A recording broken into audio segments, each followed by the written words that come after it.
श्री कृष्णं वन्दे जगद्गुरु इदं श्री सद्गुरुवे नमः।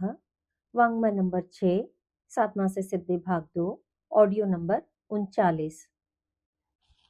पिछले ऑडियो में गुरुदेव ने त्राटक के बारे में बताया कि त्राटक को ही हत पुंडरिक मध्यस्थाम प्रातः सूर्य संप्रभाम कहकर, अर्थात हृदय कमल के मध्य में प्रातःकालीन सूर्य की प्रभा सदृश निर्दिष्ट कर वर्णन किया गया है।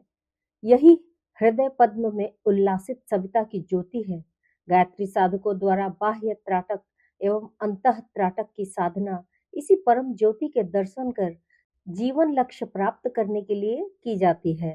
भ्रू मध्य स्थित आज्ञा चक्र या तीसरे नेत्र का उन्मीलन इस साधना की सिद्धि है। इससे योगी में आश्चर्यजनक क्षमताएं उत्पन्न होती हैं। दूसरों के मन की बातें जान लेना, दूर की वस्तुओं घटनाओं का ज्ञान और स्वप्नावस्था में दिव्य दृश्य तथा भविष्य में होने वाली घटनाओं का पूर्वाभास सब इसी साधना के सत्परिणाम है। पर ये योग्य गुरु के मार्गदर्शन में ही करना चाहिए। अब आगे आज गुरुदेव हमें ज्योति साधना से आज्ञा चक्र का जागरण के बारे में बता रहे हैं। मानवीय सत्ता इतनी रहस्यमय है कि उसे ठीक ठीक समझ सकना अत्यंत कठिन है। महाभारत में इसीलिए महर्षि व्यास ने लिखा है, न मनुष्यात् श्रेष्ठतरम ही किंचित। मनुष्य से अधिक श्रेष्ठ इस संसार में और कुछ नहीं। देवता मनुष्य की मनुहार से प्रसन्न होते और वरदान देते प्रतीत होते हैं, अतः मनुष्य उन्हें अपने से श्रेष्ठ मानता रहता है। किंतु वस्तुतः देवता मनुष्य की श्रद्धा एवं विश्वास के छेनी हथौड़े से गढ़े संवारे हुए उसके ही मानस पुत्र हैं। भगवत गीता के अध्याय 3 और श्लोक 11 में कहा गया है कि देवान भाव यतानेन ते देवा भावयन्तु वह, अर्थात भावनाओं से देवताओं का वंदन होता है और वे देवता बदले में भावात्मक अनुदान देते हैं।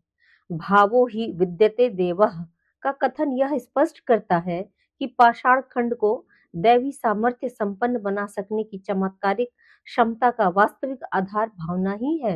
जहां यह भावनात्मक आधार ध्वस्त हुआ, वहां देव प्रतिमा निष्प्राण पाषाण या धातु खंड मात्र रह जाती है। गायत्री उपासक को सविता देवता से जो शक्ति प्राप्त होती है, वह उसकी भावनात्मक उत्कृष्टता के अनुपात में होती है। कुंडलिनी साधना के अनेक विधि विधानों में से गायत्री साधना विधान सर्वोपरि है, क्योंकि सृष्टि के कण कण में जो जीवन चेतना अविराम स्फुर्त होती रहती है, अनुभव में आती है, उसका मूल आधार सविता की सत्ता ही है। और सविता देवता की शक्ति को समझ लेने पर तथा उससे अपना संपर्क जोड़ लेने पर मनुष्य के लिए कुछ भी असंभव अथवा अज्ञात नहीं रह जाता। सूर्य इस सृष्टि का मूल आधार है। यदि वह बुझ जाएगा तो यह सृष्टि और संपूर्ण सौर मंडल भी निर्जीव हो जाएगा। यह सूर्य सविता देवता का स्थूल प्रतीक है, इसलिए उसे ही सविता कह दिया जाता है। वस्तुतः सविता उस मूल चेतना शक्ति का नाम है, जिससे कि शक्ति ग्रहण कर सूर्य संपूर्ण सृष्टि को सतत जीवन चेतना प्रदान करता रहता है। उसी सविता देवता की साधना गायत्री साधना है और उस शक्ति स्रोत से प्रत्यक्ष संपर्क जोड़ना सर्वोत्तम एवं सर्वाधिक सहज कुंडलिनी साधना विधान है। मूलाधार में यह कुंडलिनी शक्ति प्रसुप्त पड़ी है। जब यह जागृत होकर सहस्त्रार स्थित परम शिव से जा मिलती है, तो साधक स्वयं उस महाज्योति के साथ तद्रुप हो जाता है। शक्ति जागरण की यह प्रक्रिया क्रमशः जिन चेतना स्तरों को पार करती जाती है, उन्हीं को साधना विज्ञान में चक्र कहा जाता है। मूलाधार तथा सहस्त्रार के बीच मेरुदंड में ऐसे 5 प्रमुख चक्र संस्थित हैं। ये है स्वाधिष्ठान, मणिपुर, अनाहत, विशुद्ध और आज्ञा चक्र। मूलाधार और सहस्त्रार को मिलाकर ये सप्त हो जाते हैं। इन्हें ही सप्तलोक, सप्त ऋषि, सप्त द्वीप, सप्त सागर आदि कहा जाता है। बीच में स्थित 5 चक्र पंच तत्व, पंच प्राण, पंच के प्रतीक हैं। इसकी उपासना ही वास्तविक पंचोपचार है। कठोपनिषद के यम नचिकेता संवाद में इसे ही पंचाग्नि विद्या कहा गया है। वस्तुतः चक्र सूक्ष्म आध्यात्मिक केंद्र है। ब्रह्मांड में जो चेतन शक्ति की धाराएं अविराम द्रुत गति से दौड़ रही हैं, उनके कुछ निश्चित आवर्त केंद्र हैं जो भंवर या चक्रवात की तरह ही है। इसी प्रकार मानवीय पिंड में भी ऐसे ही आवर्त केंद्र हैं जो ब्रह्मांड स्थित चेतन संस्थानों के प्रतिनिधि हैं। ये चक्र भिन्न भिन्न प्रकार के शक्ति प्रवाहों के उद्गम केंद्र माने जा सकते हैं। यद्यपि इन सभी का मूल उद्गम केंद्र तो सविता देवता ही है, जो चक्र संस्थान अविज्ञात चेतना प्रवाह के जिस केंद्र से विशेष रूप से जुड़ा रहता है, उसका जागरण उसी प्रकार की अनुभूतियों और विभूतियों को जन्म देता है। प्रत्येक चक्र का अपना तत्व बीज, अपना वाहन, अपना आदि देवता, अपना दल, यंत्र, शब्द एवं रंग होता है। इन्हीं विशेषताओं की भिन्नता से उनके भेद किए गए हैं। जिस प्रकार ज्वालामुखी के छेद, आग, धुआं तथा दूसरी वस्तुएं उगलते रहते हैं, उसी प्रकार ये चक्र संस्थान जागृत होने पर भिन्न भिन्न प्रकार की शक्तियां और विभूतियां उगलते हैं। इन पांचों चक्रों में आज्ञा चक्र को गुरु चक्र कहा जाता है, क्योंकि वही मार्गदर्शक है, शक्ति प्रवाह का उद्गम स्थल है। इस आज्ञा चक्र को ही तीसरा नेत्र भी कहते हैं। संतुलन, अंतर्दृष्टि, दिव्य दर्शन की क्षमता इसी चक्र संस्थान में सन्निहित है। चक्र वेधन एवं कुंडलिनी जागरण की प्रक्रिया स्वरूप निहितार्थ, फलितार्थ तथा उपयोग की विधि को जानने समझने की शक्ति चक्र के जागृत होने पर प्राप्त होती है। जिसका आज्ञा चक्र जाग गया, जिसे दिव्य दृष्टि मिल गई, उसका साधना पथ आलोकित हो जाता है और लक्ष्य स्पष्ट हो जाता है। उस साधना पथ पर चलते हुए साधक सुगमता से लक्ष्य को पा लेता है। आज्ञा चक्र को जागृत करने के लिए ज्योति बिंदु की अवतरण साधना करनी होती है। मनुष्य के मस्तक की दोनों भवों के मध्य में यह आज्ञा चक्र अवस्थित है। भ्रुकुटी के नीचे अस्थियों का जो आवरण है, उसके भीतर एक बेर की गुठली जैसी ग्रंथि है, वही आज्ञा चक्र संस्थान है। साधक ध्यानावस्था में सुदूर अंतरिक्ष में उदित प्रभातकालीन स्वर्णिम बाल सूर्य को देखता है। प्रारंभिक अभ्यास के लिए सूर्य पर त्राटक आवश्यक हो जाता है। अतः अरुणोदय के समय कोई ऐसा स्थान निश्चित करना चाहिए जहां मकानों, पेड़ों आदि की आड़ न हो और ऊपर उभरता बाल सूर्य स्पष्ट दिखाई दे सके। कुशासन अथवा कंबल बिछाकर मेरुदंड को सीधा रखते हुए पद्मासन में या पालथी मारकर ध्यान मुद्रा में बैठें। शरीर पर न्यूनतम वस्त्र ही रहे। खुली आंखों से 1 या 2 सेकंड बाल सूर्य को देखें, बंद कर लें। 30 सेकंड तक बंद आंखों में उसी प्रकार सूर्य देखने की कल्पना करें। यह क्रम तभी तक चले जब तक सूर्य की स्वर्णिमा समाप्त न हो। 10-15 मिनट के भीतर ही सूर्य श्वेत वर्ण होने लगता है, तब यह त्राटक सर्वथा निषिद्ध है। यहाँ यह ध्यान रखने योग्य है कि सूर्य का स्वर्णिम प्रकाश भी 3 सेकंड से अधिक देखने में आंखों को हानि पहुंचती है। अति उत्साह में आकर सूर्य को देर तक देखने की भूल किसी को भी नहीं करनी चाहिए। प्रारंभिक 20 दिन तक इस प्रातःकालीन सूर्य त्राटक का अभ्यास करने से यह कल्पना में गहराई तक बैठ जाता है। इसके बाद इस प्रारंभिक अभ्यास की आवश्यकता नहीं रह जाती।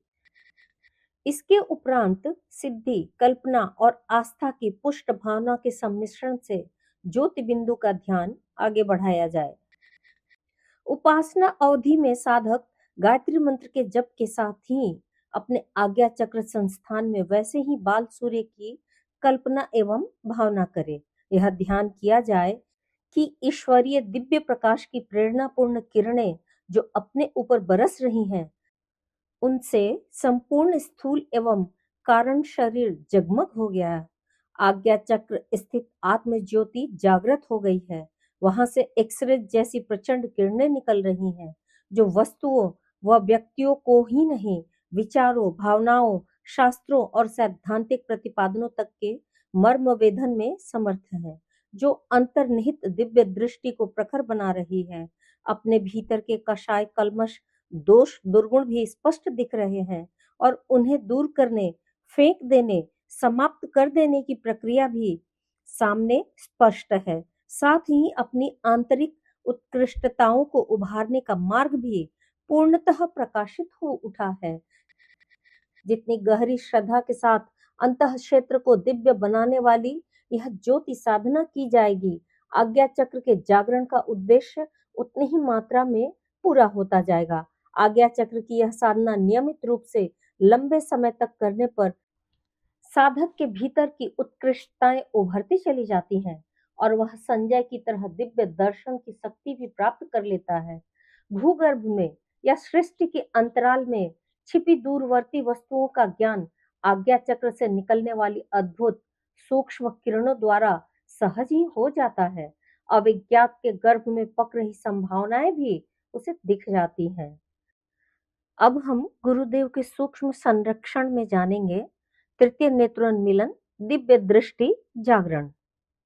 प्रथम शक्ति संचार, द्वितीय जप ध्यान तथा तृतीय त्राटक के अभ्यास का साधना क्रम बनाकर चलने से स्थूल, सूक्ष्म और कारण शरीरों के सुविकसित होने का, सर्वतोमुखी समर्थता प्राप्त होने का लाभ मिलता है।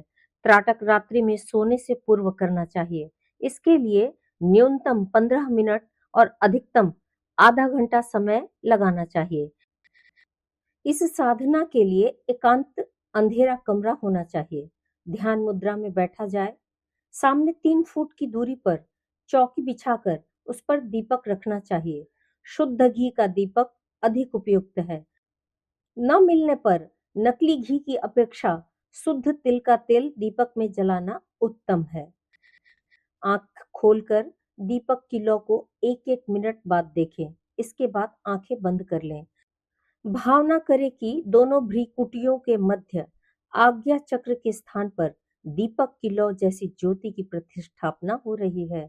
आंख खोलकर दीपक की लौ देखने, फिर उसे खींचकर आज्ञा चक्र में जगमगाने का बार-बार अभ्यास 15 मिनट तक चलता रहना चाहिए। प्रायः 15 दिन में ऐसी स्थिति बन जाती है कि आज्ञा चक्र में प्रकाश बिंदु का हल्का सा आभास मिलने लगे। इतना बन पड़ने पर आगे इसका नियमित क्रम चलाना चाहिए। स्थापना के उपरांत ज्योति विस्तार का क्रम है। भावना करनी चाहिए कि इस दिव्य ज्योति का आलोक मस्तिष्क के ब्रह्म आकाश में सुविस्तृत हो रहा है। इससे विभिन्न स्थानों पर अवस्थित अनेकानेक ज्ञान घटकों को प्रतिबिंबित होने का अवसर मिलता है। यह ज्ञान दीप समस्त मस्तिष्क गह्वर में चमकदार ग्रह नक्षत्रों की तरह अथवा दीपावली के दीपकों की तरह जगमगाते हैं। साधना का 1/3 समय इसी में लगे। आज्ञा चक्र ज्योति का द्वितीय अवतरण। हृदयाकाश में भावना करनी चाहिए कि आज्ञा चक्र वाली दीप शिखा हृदय पर आलोकित होती है। उसका प्रकाश समूचे हृदय आकाश में फैलता है। यह आलोक हृदय महासागर में उठने वाली भाव लहरों को प्रभावित करता है। उनमें पुलकन, सिहरन, फरकन जैसी हलचलें होती हैं। श्रद्धा सद्भावना की सरसता इस क्षेत्र में उमगती है और दिव्य प्रेम के बाहुल्य का अमृतोपम रसास्वादन कराती है। समय का दूसरा तिहाई भाग इसी ध्यान में लगे। तीसरा है प्राणाकाश। इसका स्थान है नाभि चक्र। सारा समीपवर्ती क्षेत्र इसी परिधि में आता है। मूलाधार चक्र एवं कुंडलिनी केंद्र तक नाभि चक्र का क्षेत्र विस्तार है। ब्रह्माकाश। हृदयाकाश में समय का 1/1 तिहाई भाग लगा चुकने के उपरांत अंतिम तिहाई समय इस प्राणाकाश में ज्योति दर्शन के निमित्त लगाना चाहिए। स्मरण करना चाहिए कि आज्ञा चक्र वाली ज्योति शिखा नाभि केंद्र में प्रतिष्ठापित और प्रज्वलित हो रही है। उसका प्रकाश कुंडलिनी केंद्र के शक्ति संस्थानों में फैल रहा है। पराक्रम, उत्साह एवं साहस की त्रिविध उमंगे इसी क्षेत्र से उद्भूत होती हैं। काय संचालन में काम आने वाली विद्युत ऊर्जा का केंद्र संस्थान यही है।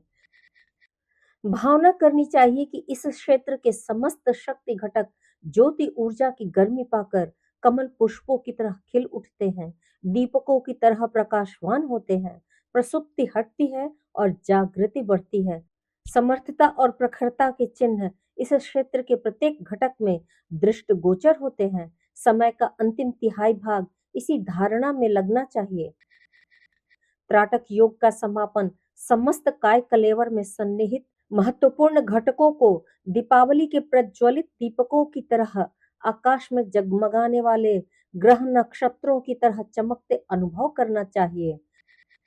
काय कलेवर ज्योति घटकों की जगमगाहट से परिपूर्ण, अंततः समस्त काय सत्ता का एक समूची दीप लौ की स्थिति में परिणति, विसर्जन का अंतिम भाग काय दीप का ब्रह्म दीप के समापन के रूप में होना चाहिए। ज्योति में ज्योति मिलने का अनुभव किया जाए। अगला हेडिंग है अंतरंग त्राटक की महान महत्ता। मस्तिष्क से लगी हुई दो आंखें वस्तुओं को देखने, पहचानने तथा पढ़ने लिखने आदि के कामों में आती है। इनमें से एक न रहे तो दूसरा उसका काम चला देती है। इतना तो सभी जानते हैं, पर यह रहस्य किसी किसी को ही विदित है कि एक तीसरी आंख भी होती है जो उन तथ्यों और दृश्यों को देखती है जिन्हें बाहर के चर्म चक्षु नहीं देख पाते। जो तीनों का सहारा लेते हैं वे दूरदर्शी या दिव्यदर्शी कहलाते हैं। प्रत्यक्ष आंखें मात्र सामने का ही थोड़ी दूर तक का ही देख पाती है, पीठ पीछे का या बहुत दूर तक का उनको नहीं दिखता। बुढ़ापे में नेत्र ज्योति घट जाती है, चश्मे की जरूरत पड़ती है, मोतियाबिंद आ गिरने पर ऑपरेशन कराना पड़ता है। इससे उनकी स्वल्प शक्ति होने का पता चलता है। वे तत्काल का जो सौंदर्य सम्मान आदि है उसी को देखती है, पर यह नहीं जान पाती कि इनके नजदीक जाने का क्या परिणाम हो सकता है। आग और सर्प देखने में कितने चमकीले व चिकने लगते हैं, उन्हें पकड़ने का अबोधों का मन करता है। पर तीसरी विवेक की आंख भी है, वह अपने अनुभव या दूसरों के परामर्श से यह समझ पाती है कि इस लालच में नहीं पड़ना चाहिए, अन्यथा परिणाम बहुत ही भयंकर हो सकता है। असली हीरे की तुलना में नकली हीरा अधिक चमकदार होता है। दोनों में से कौन कितने मूल्य का हो सकता है, उसे जिस विशेष ज्ञान के आधार पर जाना जाता है उसे तृतीय नेत्र कह सकते हैं। दूरगामी परिणामों का विचार न कर पाने के कारण ही लोग तात्कालिक लाभ को देखकर अंधे हो जाते हैं और जब उनके दुष्परिणाम सामने आते हैं तब पछताते हैं। इसी प्रकार तात्कालिक हानि को देखकर लोग विद्या पढ़ने, खेत बोने, व्यवसाय करने आदि से हाथ खींच लेते हैं और तब पछताते हैं जब उन्हीं कार्यों के लिए साहस करने वाले लाभ उठाते हैं और भंडार भरते हैं। यह तीसरी आंख मिली तो सबको है, पर है गुप्त। इसे प्रयत्न पूर्वक जगाना पड़ता है। मस्तिष्क का दूरदर्शी या सूक्ष्मदर्शी होना इसी प्रयत्नशीलता पर निर्भर है। दूर तक देखने के लिए टेलीस्कोप की आवश्यकता पड़ती है। जीवाणु जैसी बारीक वस्तुएं देखने के लिए माइक्रोस्कोप जैसे यंत्रों की आवश्यकता पड़ती है। ये दोनों ही हमारे पास विद्यमान है, पर काम न लिए जाने पर मैली कुचैली होकर ठीक काम देने योग्य नहीं रहती। तीसरे नेत्र के संबंध में भी यही कहा जा सकता है। शिव और शक्ति के चित्रों में तीन नेत्र होते हैं। इनमें शाप वरदान देने की शक्ति बताई जाती है। ऐसा तो कोई तपस्वी या आध्यात्मिक संपदा के धनी ही कर सकते हैं, पर इस दूरदर्शन का लाभ कोई साधारण स्थिति का व्यक्ति भी ले सकता है, अपने को बर्बादी से बचा सकता है और वह लाभ उठा सकता है जिसे मंदमती नहीं उठा सकते।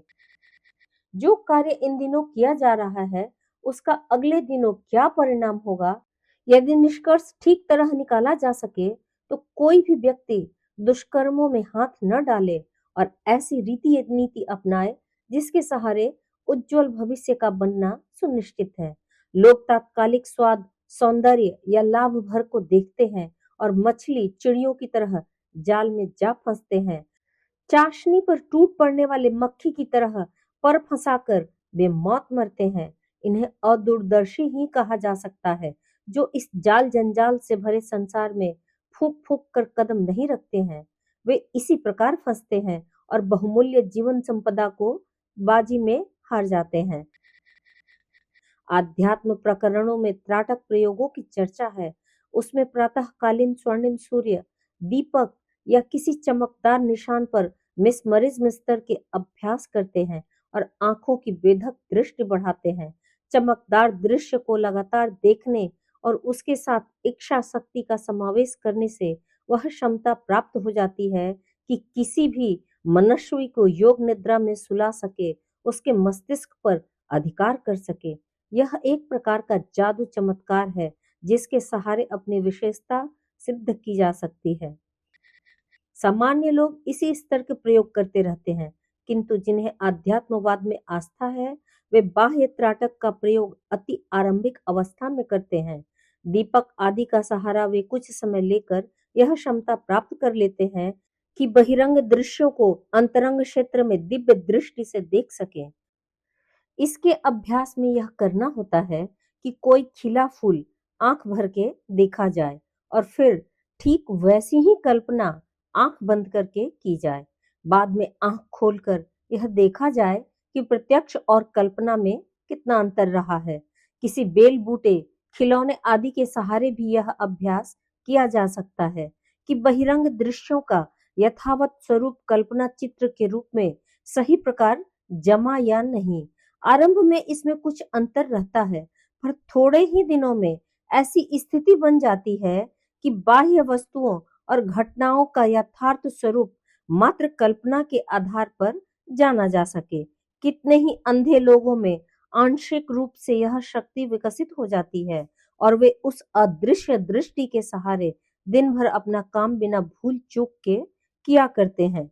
अंधों को लिपि प्रारंभ में कठिन लगती है, पर वे पीछे इसके इतनी अच्छी तरह अभ्यस्त हो जाते हैं कि उस लिपि में लिखी हुई किसी भी भाषा की पुस्तक धड़ल्ले से पढ़ सके। यह तृतीय नेत्र की शक्ति है। इसे सांसारिक प्रयोजनों में भी प्रयुक्त किया जा सकता है और आध्यात्मिक प्रयोजनों में भी। समझना चाहिए कि हम कार्यों का दूरगामी परिणाम समझ सकने में एक प्रकार से अंधे के समतुल्य हैं। न हम जीवन का स्वरूप समझ पाते हैं, न लक्ष्य, न दायित्व। इसलिए अंधेरे में टकराते रहते हैं और सुरदुर्लभ मानव जीवन को जो श्वासें मिली हैं, उनको ऐसे निरर्थक कामों में खर्च कर डालते हैं जो आकर्षक तो है, किंतु उनकी परिणति में निरर्थकता या दुर्दशा ही हाथ लगती है। यदि तीसरे नेत्र ने विवेक बुद्धि ने साथ दिया होता, तो हस्तगत अवसर को किस प्रकार उपयोग में लाया जाए, इसकी उच्च कोटि की योजना बन सकी होती और परिस्थितियां सामान्य या गई गुजरी होते हुए भी उच्च लक्ष्य का अवलंबन किए रहने पर कहीं से कहीं पहुंचे होते, कुछ से कुछ बन गए होते। अंतरंग त्राटक योग में अपनी गरिमा, अपनी क्षमता को समझना होता है और भावी जीवन को किन प्रयोजनों में प्रयुक्त करें, इसके कई कल्पना चित्र बनाते हुए यह देखना पड़ता है कि किन में क्या जोखिम और क्या-क्या सुयोग है। आंतरिक सूझबूझ यदि सही हो, तो सर्वोत्तम का ही चुनाव करती है और उसी मार्ग पर चलते हुए सफलता तक पहुंचने का योजनाबद्ध कार्यक्रम बनाती है। यही है आंतरिक त्राटक की महत्ता और सराहनीय सफलता। गुरुदेव ने कितने ही सुंदर ढंग से हम सभी को समझाने की कोशिश की है कि हमारे आध्यात्मिक जीवन में त्राटक का क्या महत्व है। आइए हम सब गुरुदेव की वाणी को सुने और समझें और इसको अपने जीवन में उतारने की कोशिश करें। आज का स्वाध्याय यहीं तक। सभी को प्रणाम। 21वीं सदी उज्जवल भविष्य। भारत माता की जय। सभी को प्रणाम। वांग्मय अर्थात साहित्य, शब्द, विचार और भावना का दिव्य संग्रह युग ऋषि गुरुदेव श्री राम शर्मा आचार्य की इस धरोहर को ऑडियो के रूप में सुनने के लिए चैनल को लाइक करें, सब्सक्राइब करें और नोटिफिकेशन ऑन करें। गुरुवाणी को जन जन तक पहुँचाएं। हृदय से धन्यवाद।